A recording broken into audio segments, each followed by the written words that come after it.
All right, so welcome to our lightweight naked bike shootout with the Royal Enfield Continental, the Suzuki GW250X, Honda CB300F, another Suzuki, the GW250, and then the Yamaha SR400. All naked, all lightweight, small displacement motorcycles. And with us today are two guest testers, Jess and Ty. So Jess, we'll start with you. What do you like about these bikes? You know, each one has got its own kind of unique character to it. Something kind of cool about it, I suppose.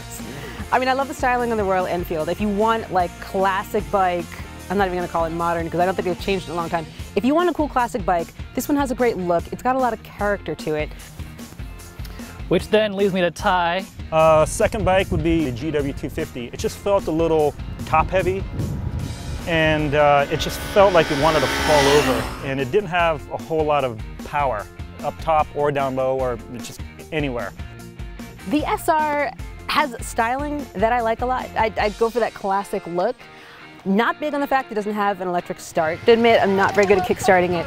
And probably my least favorite handling of the bunch. The TU250, I really dug the way this thing rode. It was really flickable, stable at high speed and through the tight stuff. I was grinning in my helmet the entire time because you could pin the throttle, and even though it didn't really have anything, it still felt like you were having fun at 30 miles an hour. This CB feels like the most grown up of the bikes. It's definitely the fastest and the most powerful. It felt the most to me like a bigger bike. I think my favorite bike out of all of them would be the Honda. It feels the most grown up to me. It felt the most stable, and it had good brakes and decent acceleration. Yeah, well, you know, you gotta almost expect that to be the favorite amongst the bunch when you've got a really modern bike like the Honda and to an extent the Suzuki. I think we're splitting this test kind of in a way between these modern looking nakeds like the Honda and the GW, and then these kind of retro modern FR, TU, and the Enfield. So, you know, when you split it amongst that way, I guess, JB, Tom, it's kind of a distinct class between the two styles of bike, right? Well, I don't know. I mean, kind of have to pull a distinction off of this, saying, you know, this bike has actually been in production since 1978, basically, and so has that Royal Enfield. That's been around since 1950 something, so they've been modernized over time. But I mean, you know, they're not like modern throwbacks. They're just the way they were. I mean, obviously, you know, you got your kind of more modern styled bikes here, and I guess I would at least have to go with Ty on the Suzuki. That was not my, you know, favorite bike here, the GW. I think it's kind of just got this flop-in sense of handling, and it's got this fender that's too big for a Hayabusa. The brakes just aren't, you know, all that great. I mean, it's heavy. It's the second heaviest bike here, and I think the second least powerful motorcycle here. So it's kind of got a lot of things not going for it. On the other flip side of the Suzuki, you got the TU over here, lightest, least powerful, but you know, as Jess was saying, I mean, this is a thing that you could, you know, do your DMV test on. It's a real beginner motorcycle, where the Honda is, like I said, a grown-up bike. That's something that, you know, a more experienced person would want to purchase that one. I kind of think for me it comes down to, we got like two different groups of bikes here. Like if you need a bike for transportation, you go with the Honda or the Suzuki. I actually didn't mind the Suzuki that much. I thought it was pretty fun to ride. We're on Highway 39, real tight and twisty. We actually had a blast on all these bikes. They don't have much power, but you don't need it here. But if you need transpo, either the Honda or the Suzuki have modern radial tires, and they go good on the freeway and everything. The other three are kind of like toys to me. Like the other three are kind of for people that already have a garage with a couple of other bikes in it that they ride a lot, and you just want like a backup thing to go around short hops around town. Not that you can't go distances on these, but I think I have to go with the Royal Enfield if it was me. It has a little bit of it has a lot of vibration, but it's kind of centered around. It's all centered like 3,500 RPM. And if you go above or below that, then it's not so bad, you know. The kids are just spoiled. You kids, you don't know what vibration was. Back in my day, everything vibrated. Yeah, but that thing feels like you're holding a couple of shake weights. Yeah, you can't like, I'm guessing. I think that's what it feels like. I don't know what a shake weight is, but I'll take your word for it. The thing is, I was thinking, if these bikes are kind of aimed at beginner riders, what would be the least intimidating, the most accessible, the easiest to ride, and maybe the most fun? And honestly, while the Enfield did handle really well in the corners, it was much better than I thought, and the brakes are good. That shaking is a lot to deal with, and there's a few moments where I wasn't sure I could actually reach for the brake or grip it because the shaking was so bad. Making your hands feel numb.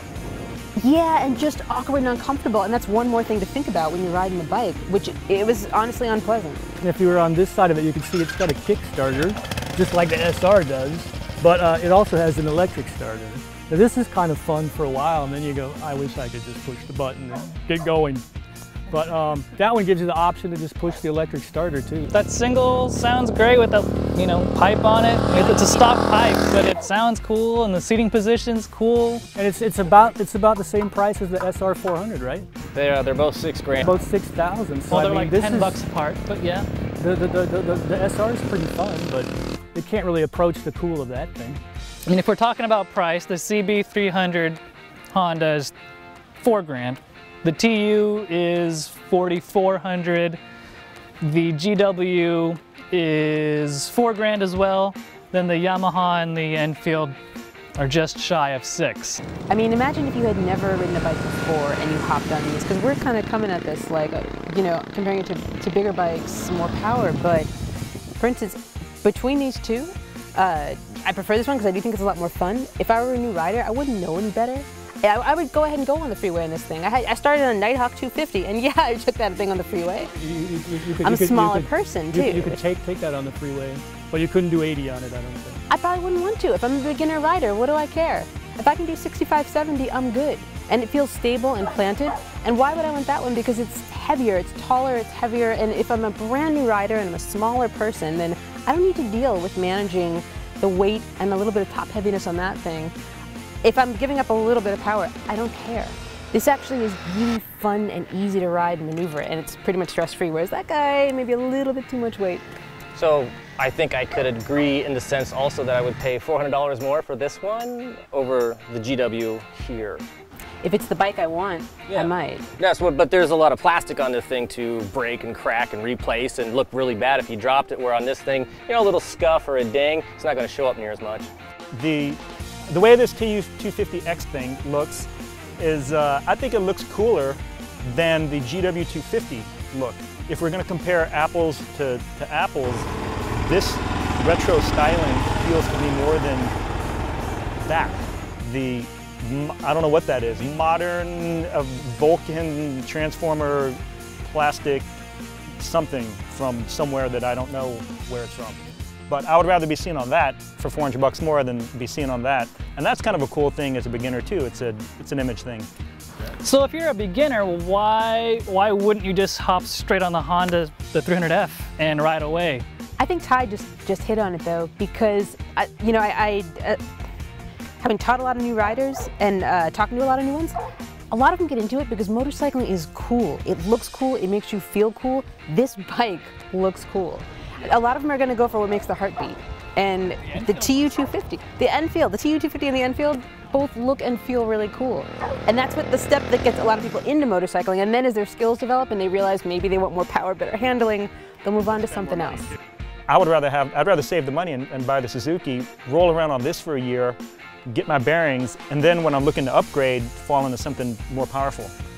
Well, it's kind of funny because the Royal Enfield is the largest displacement bike that we have here, but it's only about 21 horsepower, and the Suzuki, the TU, is about 14.8, so we're only talking about 5 or 6 horsepower more out of a substantially larger bike and actually a substantially heavier motorcycle. So to justify paying the extra price is going to be a lot of just a mindset of like, ooh, I like that cafe racer look of the Enfield, which I sort of get. I'd also like to say though, actually the Yamaha was, I thought, a good handling motorcycle. It's nimble, it's light, it's thin. I had no problem with it, you know, going through the twists. You just could go in confident and drag all kinds of stuff and had just an absolute blast on it. Where I stumble on this bike is, again, the asking price, $6,000 for kickstart only. I think, you know, being that it's been in production for 40 years or so, a Yamaha could have updated it with a little electric starter. You're being kind of unfair to the Royal Enfield though too, because then it's the torque monster of the bunch, isn't it?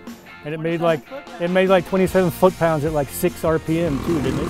So it's the old-fashioned chuffer, and you totally ride it different than the other ones, right? You just put it in top gear and just kind of struggle along I mean, on it. if you're new to motorcycles, but you're a tinkerer, you like to get your hands dirty in your garage, you're like a backyard mechanic, I think you might gravitate towards the Enfield. Everything's exposed, there's a lot of metal on it for you to customize. It does look cool. And it does look cool, and those singles, you know, there's lots of room to tinker around and just make some go fast goodies and make the bike your own.